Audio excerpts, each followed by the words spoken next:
जय जगन्नाथ दर्शक बंधु शुभ सकाल समस्त को डैशिंग स्टार मानस चैनल को आपण मान स्वागत।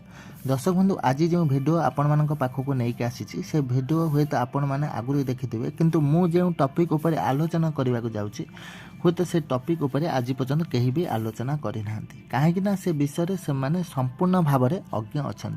दर्शक बंधु हुए तो मुझे पाखे पहुँचबार टी लेट होता है किंतु जिते भी आपण पाखक आसी था पूरा इनफर्मेशन न देवा पर्यंत मुझे भी आपण मान पाखु जाई न था।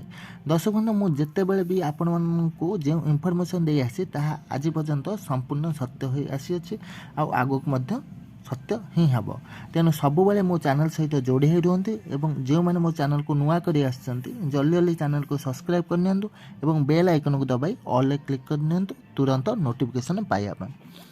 दर्शक बंधु OCBIRB वैकेंसी को लेकिन 18/1/2024 रे एक नोटिफिकेशन भाइराल होता जो थे कि 1513 वैकेंसी एक डिटेल्स रही केउ बैटालियन रे केते वैकेंसी रही आज आपण मान सहित ताहारी उपर से आलोचना करने को जाऊँगी। आउरी गोटे कथा जानी नियंतु दर्शक बंधु आपण मैंने जिते जानी भी मु आज जो इनफॉरमेशन देवी से कथा आपण मैंने केबे भी जानी नथिबे कि कौन से यूट्यूबर आपण मानकू कही नथिबे। एक कथा मु एबे कहूची आगु को आपण माने से कथा कहिबे एक कथा मु 100% श्योर अच्छे। दर्शक बंधु नोटिसटा आपण मानक पई पुराना होता है किंतु मो ठारू जो इनफॉरमेशन पाइबे सेटा आपण मानक पई संपूर्ण नुआ ही हेबो। दर्शक बंधु ता 18/1/2024 रिखरे लेटर नंबर 2290 अनुसार आमर government of Odisha home department तरफ आमर जे गवर्नमेंट एडिशनल सेक्रेटरी अच्छा देखते फॉर्म लिखाई Shrimati Sucharita Sadangi OS additional secretary to government आउ your faithfully additional secretary to government देखो ताकर सिग्नेचर पूरा क्लियर भाव में अच्छे। सी कौन कर ना DG and IG of police Odisha Cuttack को एक प्रपोजल लेटर देइचंती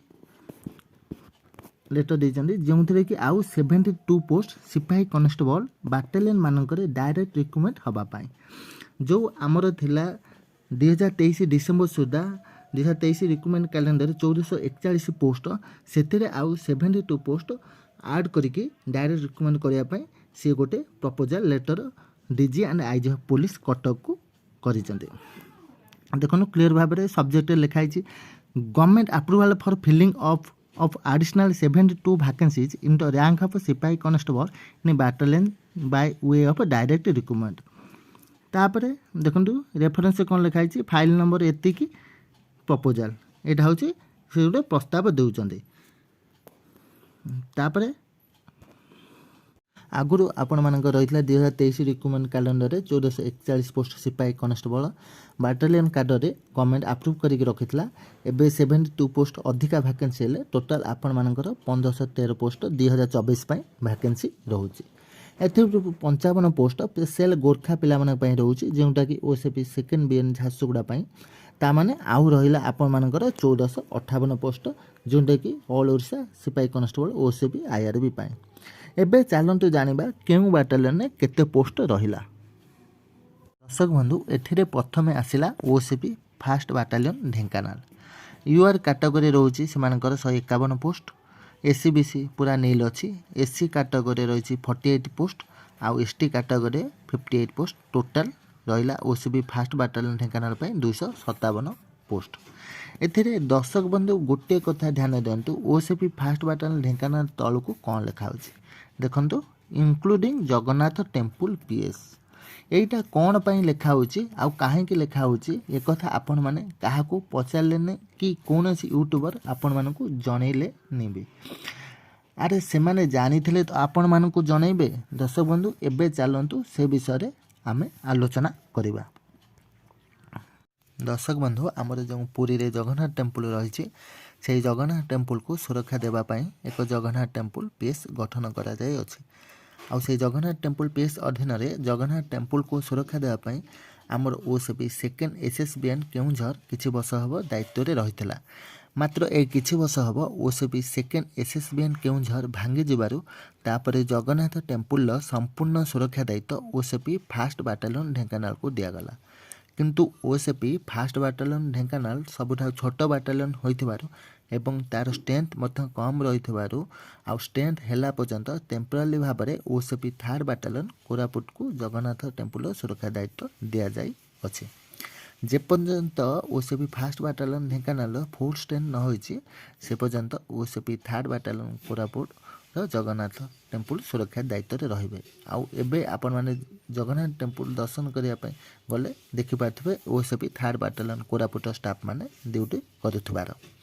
ଆଉ ଏବେ ଯେଉଁ ଆଗକୁ ଓସିପି ଆଇଆରବି ଡାଇରେକ୍ଟ ରିକ୍ରୁଟମେଣ୍ଟ ହେବାକୁ ଯାଉଅଛି ସେଥିରେ ଓସିପି 1st ବାଟାଲିୟନ ଢେଙ୍କାନାଳର ଭ୍ୟାକେନ୍ସି ମଧ୍ୟ ଫିଲ୍ଅପ୍ ହେବାକୁ ଯାଉଅଛି, ଯେଉଁଥିରେ କି ପୁରୀ ଜଗନ୍ନାଥ ଟେମ୍ପୁଲର ସୁରକ୍ଷା ଦେବା ପାଇଁ ଓସିପି 1st ବାଟାଲିୟନ ଢେଙ୍କାନାଳର ଅତିରିକ୍ତ ଷ୍ଟ୍ରେନ୍ଥ ବଢ଼ିବାକୁ ଯାଉଛି, ଯେଉଁଥିରେ କି ଜଗନ୍ନାଥ ଟେମ୍ପୁଲର ଡ୍ୟୁଟି କରିବାରେ ଆଉ ସୁରକ୍ଷା ଦେବାରେ କିଛି ଅସୁବିଧା ହେବ ନାହିଁ।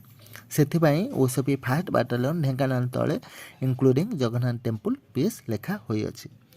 ଆଉ ଗୋଟେ କଥା ଦର୍ଶକ ବନ୍ଧୁ ଜାଣି ରଖନ୍ତୁ, ଏଇ ଯେଉଁ OCP 1st battalion Dhenkanal Jagannath ଟେମ୍ପୁଲକୁ ସୁରକ୍ଷା ଦେବାକୁ ଯାଉଛି ଏଇଟା ସେ ପର୍ଯ୍ୟନ୍ତ ସୁରକ୍ଷା ଦେବ ଯେପର୍ଯ୍ୟନ୍ତ ପୁରୀରେ ସ୍ୱତନ୍ତ୍ର ସୁରକ୍ଷା ବାହିନୀ ଏସ୍ଏସ୍ବି ପୁରୀ ସମ୍ପୂର୍ଣ୍ଣ ବାଟାଲିୟନ ଭାବେ ଗଠିତ ହୋଇନାହିଁ ସେ ପର୍ଯ୍ୟନ୍ତ OCP 1st battalion Dhenkanal Jagannath temple ସୁରକ୍ଷାରେ ରହିବ। ସେଥିପାଇଁ ଆପଣମାନଙ୍କୁ ମୁଁ ସବୁବେଳେ କହିଥାଏ, ସବୁବେଳେ ମୋ ଚ୍ୟାନେଲ ସହିତ ଯୋଡ଼ି ରୁହନ୍ତୁ, ନିହାତି ଭାବରେ ନୂଆ ନୂଆ ଇନଫର୍ମେସନ୍ ମୁଁ ଆପଣଙ୍କ ପାଖରେ ପହଞ୍ଚାଇବି।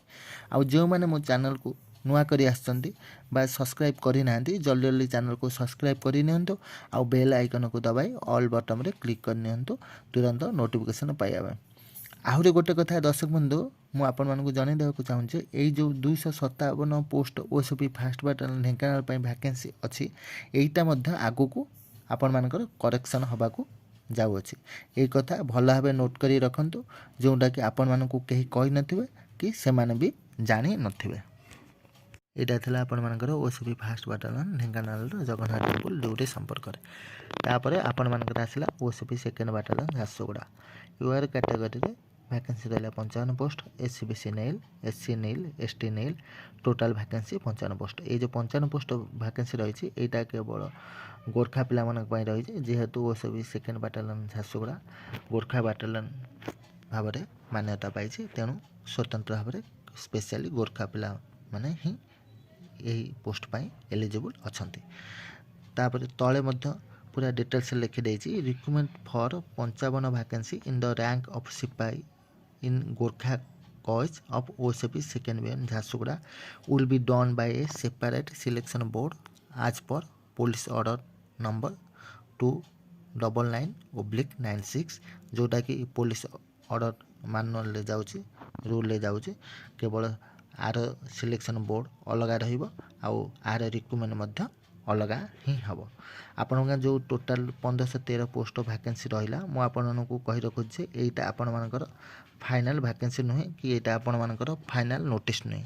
ଏ ନୋଟିସ୍ରେ କିଛିଟା ଆପଣମାନଙ୍କର ରେକ୍ଟିଫିକେସନ୍ ହେବ, ଆଗକୁ କିଛିଟା ପରିବର୍ତ୍ତନ ହେବ। ଭ୍ୟାକେନ୍ସି ବଢ଼ିପାରେ ଆଉ ଭ୍ୟାକେନ୍ସି କମିପାରେ। ଯେଉଁ ବାଟାଲିୟନରେ ଯାହା ସବୁ ଭ୍ୟାକେନ୍ସି ଡିଟେଲ୍ ଦେଇଛି ସେଥିରେ କିଛି ନା କିଛି ରେକ୍ଟିଫିକେସନ୍ ହେବ। ଏଇଟା ଆପଣମାନେ ଧ୍ୟାନ ରଖନ୍ତୁ ଆଉ ନୋଟ୍ରେ ମଧ୍ୟ ଲେଖି ରଖନ୍ତୁ। ବନ୍ଧୁ ଆଉ ଆପଣମାନେ ଅପେକ୍ଷା କରନ୍ତୁ ନାହିଁ, ବହୁତ ଜଲ୍ଦି ହିଁ ଆପଣମାନଙ୍କର ରିକ୍ରୁଟମେଣ୍ଟର ଆଡ଼ଭାର୍ଟାଇଜମେଣ୍ଟ ରିଲିଜ୍ ହେବାକୁ ଯାଉଛି। ଏ ଫେବୃଆରୀ ଲାଷ୍ଟ ୱିକ୍ ସୁଦ୍ଧା ଆପଣମାନଙ୍କର ଆଡ଼ଭାର୍ଟାଇଜମେଣ୍ଟ ବାହାରିଯିବ। ଆଉ ଆଡ଼ଭାର୍ଟାଇଜମେଣ୍ଟ ଥରେ ୱାନ୍ସ ବାହାରି ସାରିଲା ପରେ ଆପଣମାନଙ୍କୁ ମ୍ୟାକ୍ସିମମ୍ ଫର୍ମ ଆପ୍ଲାଏ କରିବା ପାଇଁ 4 ସପ୍ତାହ ହିଁ ଟାଇମ୍ ମିଳିବ। ସେହି ସମୟ ଭିତରେ ଆପଣମାନେ ଯାହା ହିଁ ପ୍ରାକ୍ଟିସ୍ କରିବେ, ତେଣୁ ଆପଣମାନେ ଆଉ ପଛଘୁଞ୍ଚା ଦିଅନ୍ତୁନି, ଆଗକୁ ମାଡ଼ି ଚାଲନ୍ତୁ, ଭଲ ଭାବେ ମେହନତ କରନ୍ତୁ, ଗୋଟେ ଭଲ ରୁଟିନ୍ଟେ ବନାନ୍ତୁ, କେତେବେଳେ ରିଟିନ୍ କରିବେ କେତେବେଳେ ଫିଜିକାଲ୍ କରିବେ, ଯେଉଁଟା ଆପଣମାନଙ୍କର ଲୁଜ୍ ଥିବ, ଧର ରିଟିନ୍ ଲୁଜ୍ ଥିବ ଫିଜିକାଲ୍ ଉପରେ ଟିକେ ଧ୍ୟାନ ଦେବେ, ଆଉ ଫିଜିକାଲ୍ ଲୁଜ୍ ଥିଲେ ରିଟିନ୍ ଉପରେ ଧ୍ୟାନ ଦେବେ। ମୁଁ ପ୍ରଥମତଃ କହିବି ଆପଣମାନେ ରିଟିନ୍ ଉପରେ ମ୍ୟାକ୍ସିମମ୍ ଧ୍ୟାନ ଦିଅନ୍ତୁ, ଯେହେତୁ ପ୍ରଥମେ ଆପଣଙ୍କ ରିଟିନ୍ ଆସୁଛି, ରିଟିନ୍ ସହିତ ଆପଣ ଫିଜିକାଲି ନର୍ମାଲି ଚେକ୍ ଆଉଟ୍ କରନ୍ତୁ। ଯେହେତୁ ଫିଜିକାଲ୍ କହୁଛି, ଯେତେ ଓଡ଼ିଶା ଗଭର୍ଣ୍ଣମେଣ୍ଟର ଅଛି ଡିଫେନ୍ସର ଯେଉଁ ଫିଜିକାଲ୍ ଅଛି ସବୁଠାରୁ ଓସିପି ଫିଜିକାଲ୍ ଆଇଆରବିର ଫିଜିକାଲ୍ ସବୁଠାରୁ ହାର୍ଡ଼ ରହୁଛି, ଯେହେତୁ 1600 ମିଟର ରହୁଛି, 6 ମିନିଟ୍ ସମୟ ଦିଆହେଉଛି, ଆଉ long jump 14 foot, high jump 4.5 foot ଦିଆହେଉଛି। ଏଇଟା କମ୍ ନୁହେଁ, आपण मैंने जानी रखुन फिजिकल मार्क ना रिटेन आपण मैंने जिते मार्क भिड़ी पारे आ फिजिकल क्वालिफाई कले ही आपण मैंने चाकरी सुनिश्चित पाइबे। तेणु आपण मैंने आउ विलम्ब नक भल भाव निजक प्रस्तुत करते आ सब मो चैनल सहित जोड़ी हो रुहतु आपण मान फ्रेंड मानक कहतु आ फ्रेंड मानक सेयार करूँ सब चैनल सहित जोड़ी हाँपाई जो मैंने सब्सक्राइब करना जल्दी जल्दी सब्सक्राइब करनी आउ ये कहबी भल भाव निजक प्रस्तुत करतु। जय जगन्नाथ, जय भारत माता की जय।